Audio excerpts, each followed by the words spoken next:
Assalamualaikum warahmatullahi wabarakatuh. Waalaikumsalam warahmatullahi wabarakatuh. Perkenalkan, saya Rani Julia dari D3 Keperawatan Universitas Islam Asyatiyah. Di sini saya akan memberikan penyuluhan kesehatan tentang ansietas atau kecemasan.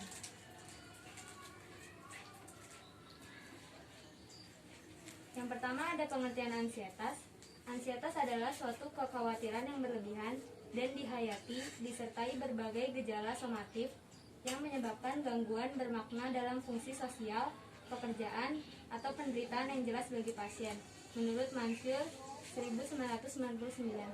Jadi ansietas ini intinya adalah kecemasan yang berlebihan di diri kita. Lalu penyebab ansietas. Ansietas terjadi ketika seseorang mengalami kesulitan menghadapi situasi, masalah, dan tujuan hidup.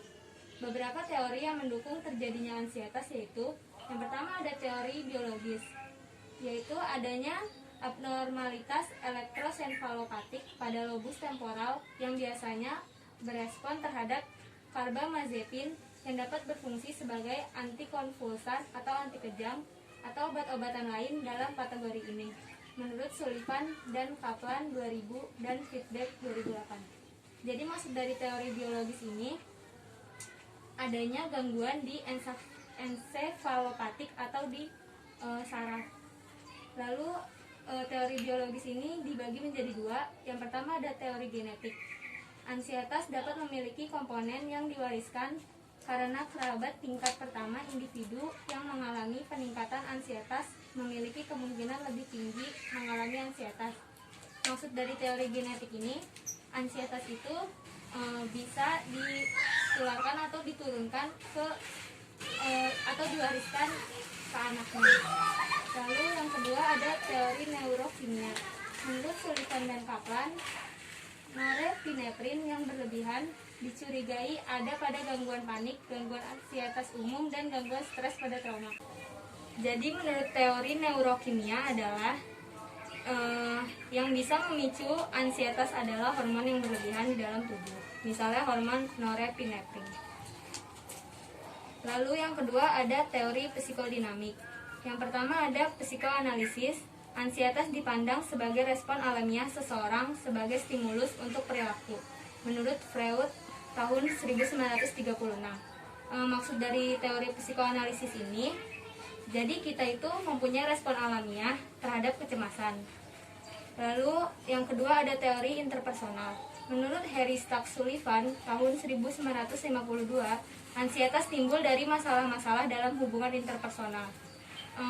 Maksud dari teori interpersonal ini, kita itu kayak tertekan dari luar atau dibully di sekolah kayak gitu, jadi menimbulkan kecemasan dalam tubuh kita.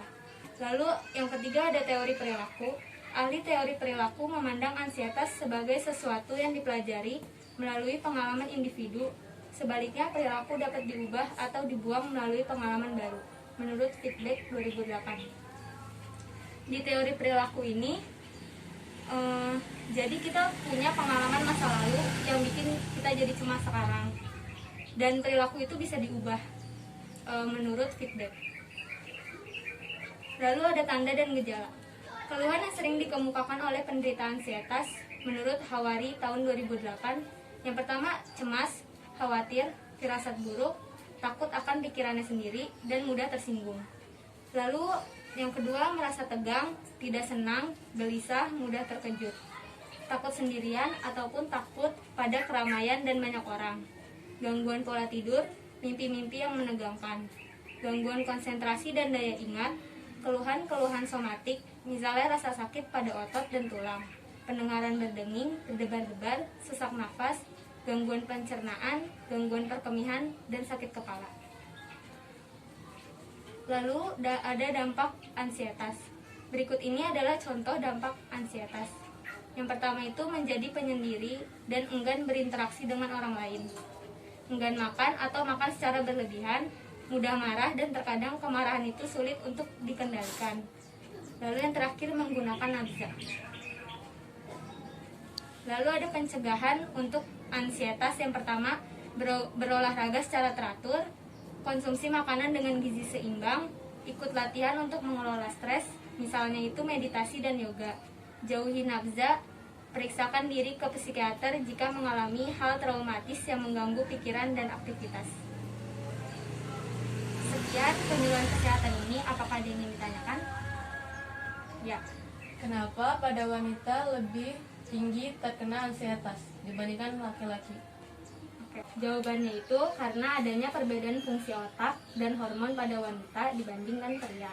Dan juga wanita itu memiliki faktor risiko lain, misalnya seperti menstruasi, kehamilan, dan lain-lainnya. Makanya wanita lebih mudah terkena ansietas ini atau gangguan kecemasan berlebihan. Apakah bisa dimengerti? Bisa. Baik, ini saya ada leaflet untuk dibaca di rumah. Saya bagikan ya. Terima kasih. Ya. Baik, sekian penyuluhan kesehatan dari saya. Terima kasih atas kehadirannya. Wassalamualaikum warahmatullahi wabarakatuh.